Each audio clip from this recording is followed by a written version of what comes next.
In this WrestleTalk news, major changes coming to WWE, a pay-per-view cancelled, my big wrestling conspiracy theory, and more. Subscribe and enable notifications to always on for daily wrestling news videos. Support WrestleTalk! Before we get on to our top stories today, I'd just like to join AEW's official Twitter page in wishing a happy 27th birthday to Fuego del Sol. Wait a second, it was the 16th of October yesterday. Wasn't that someone else's birthday in AEW? Let me check who they wished happy birthday to on this day 3 years ago in 2019. It was,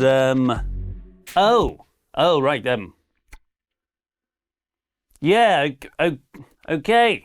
Probably because of issues right now, AEW has not wished that person a happy birthday. But I won't stand for this. I'm going to spread birthday cheer no matter the legal ramifications. Just ask Chopper Pete. It's his birthday every day. So happy birthday, Fuego del Sol. What's going on there? What's going on? Why can't I say the name of the man who broke Dave Meltzer's 5-star rating system? Fuego del Sol. PWI 500 top wrestler in the world. Fuego del Sol. Defender of pet dogs everywhere. Fuego del Sol. Not getting wished a happy birthday by the promotion you helped to launch. That hurts. Let's see how Andrade's getting on, following him being sent home from last week's Dynamite. I expect it's a similar rough time, feeling sorry for himself at home. My wife is Charlotte Flair, and I'm on a boat in the sun drinking cocktails. And here I am eating loads of nice food on a boat with WWE superstar and my wife Charlotte Flair. And here's my view of a beachside hotel right now. Day 9. 3 fist bump emojis. Day 9 presumably being in reference to how long he's been trying to get out of his AEW contract, not WWE's next new pay-per-view. Oh, he's really learning his lessons. Andrade himself had previously revealed he signed a 3-year contract with AEW last June, meaning he has just over 18 months left on his deal. If he ever manages to get out and return to WWE, he'll find a very different company to when he left. It's been just over 3 months since Vince McMahon retired from the wrestling biz, / was forced out the company due to the board investigating sexual misconduct allegations against him. In his place, Triple H has assumed creative control of the promotion. He's made many effective changes since, seemingly set on righting some of the many wrestling booking wrongs Vince had committed over the years. He's reset a number of pre-existing main roster characters like Kevin Owens. He's brought back several released big names like Bray Wyatt and Karrion Kross. And he's established a far more rewarding, coherent and focused on-screen approach to telling pro wrestling stories. But it seems Hunter has many more ideas up his sleeve, as WWE's pay-per-view / premium live event schedule is set to be completely overhauled. WWE's inaugural Day 1 Premium Live event took place at the very start of 2022. The company plan, reportedly driven by then WWE President and Chief Revenue Officer Nick Khan, who's since become the co-CEO with Stephanie McMahon following Vince's departure, was to create a new annual tradition for the promotion. Well, a big show on New Year's Day every year. While it was frustrating for me having to make a video review with a banging hangover, it was a smart idea. You can see similar strategies at play with the big IP houses like Disney. Their plan is to always release tentpole Marvel movies in October to own that month. Likewise with their Star Wars relaunch in December. You're then not just creating a one-off release, you're establishing a habit amongst families and children from an early age, which would hopefully create lifelong returning customers. That was one of the original ideas behind StarCast and Thanksgiving weekend. And you can also see it nowadays with AEW's pay-per-views falling on big bank holiday weekends too. For WWE, it would have been, oh,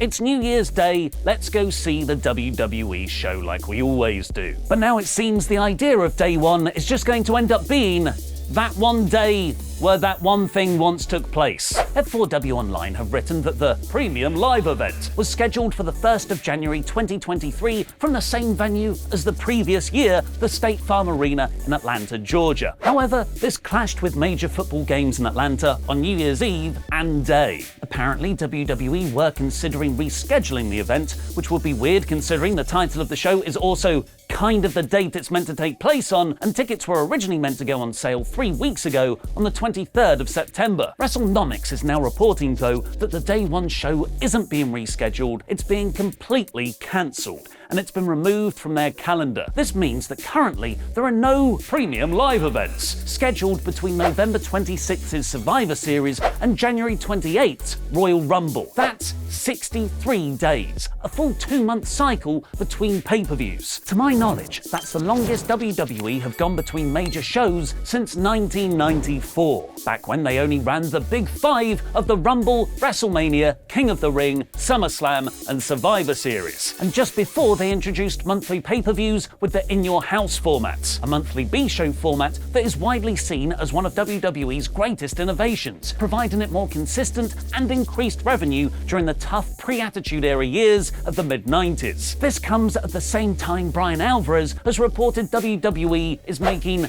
big changes to their premium live event schedule, which will focus more on international events, presumably like the very successful Clash at the Castle show from the UK, and fewer gimmick shows, like Survivor Series War Games?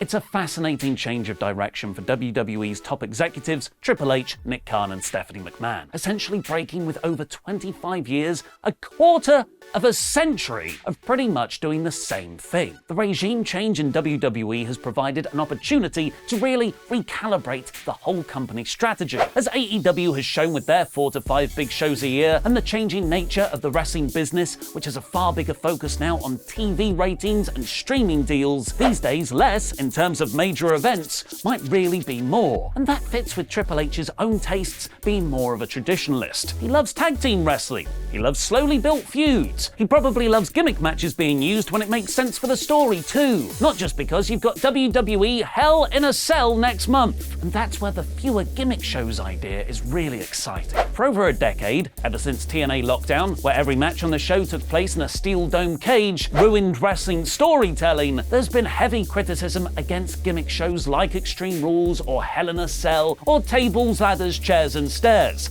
Actually a thing that happened. Definitely keep the concepts that you can structure the year around, like the Rumble, Elimination Chamber, or Money in the Bank. Those are promotion-driven rather than feud-based. But now, Hell in a Cell will only pop up when there's a character conflict reason for it, reducing its overexposure and heightening its impact. What do you think about the reported WWE changes? Let me know in the comments. But now, for my conspiracy theory. Disclaimer. Take all the following with a kidney-busting pinch of salt. This is just me looking at a few wrestling news stories that have happened over the last week and seen a larger wrestling conspiracy. 3 stories in particular. The first is the WWE return of Carl Anderson and Doc Gallows, despite Anderson still holding New Japan's Never Openweight Championship. Fightful Select is now reporting Gallows and Anderson will work New Japan shows up until Wrestle Kingdom 17 on January 4th, far beyond what was previously speculated as Anderson just dropping his title at the Battle Autumn show on November 5th. Their WWE contract is said to be a big money deal, and it sets up an interesting Forbidden Door scenario for Wrestle Kingdom if any AEW talents are also set to feature on the show as expected. It's kind of hard to ignore the Bullet Club crossovers. There's no way they'd be involved on the same match, but it's now very likely they could be on the same card, representing the same faction. Second is a very interesting Instagram story from Sasha Banks, who has posted a mocked-up match graphic of her versus Kairi Sane for the new New Japan IWGP Women's Championship. Banks was said to be very close to nearing a WWE return deal last month, but Triple H has since said those talks broke down. Although he would say that, wouldn't he? Kairi was also one of those Triple H talents that was never booked to the extent of her ability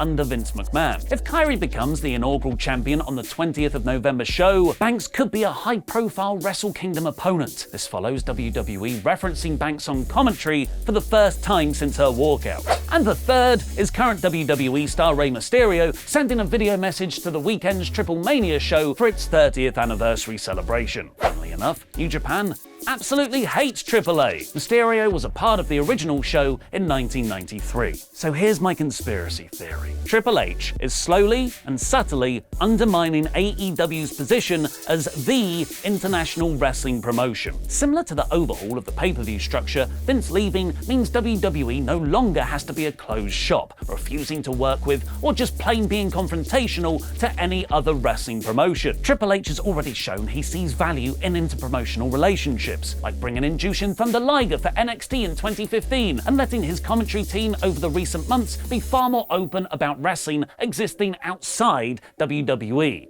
Unless it's AEW. Hunter obviously has a Tony Khan chip on his shoulder. AEW beating NXT in the Wednesday Night Wars put Triple H in the doghouse for a whole year under McMahon. Now he has the full strength of WWE to play with, he can subtly build working relationships with international promotions, nullifying one of AEW's most unique offerings. What do you think? Let me know in the comments. Triple A isn't the only thing celebrating 30 years in wrestling. Matt Hardy is too. Watch Adam's argument for why he should have had a custom championship belt in our latest Parts Unknown list. Get your belts and belt-related content here, folks. Come one, come all, get your belts. They won't hold your pants up, but they'll make you look cool. Unless they've got a hideous demon face on them, and that's a statement that can be used about The Fiend and Jeff Hardy. Isn't that handy? Most custom wrestling belts are a bit crap. Changing the colors, a la Miro and Scorpio Sky, can be simple and fun.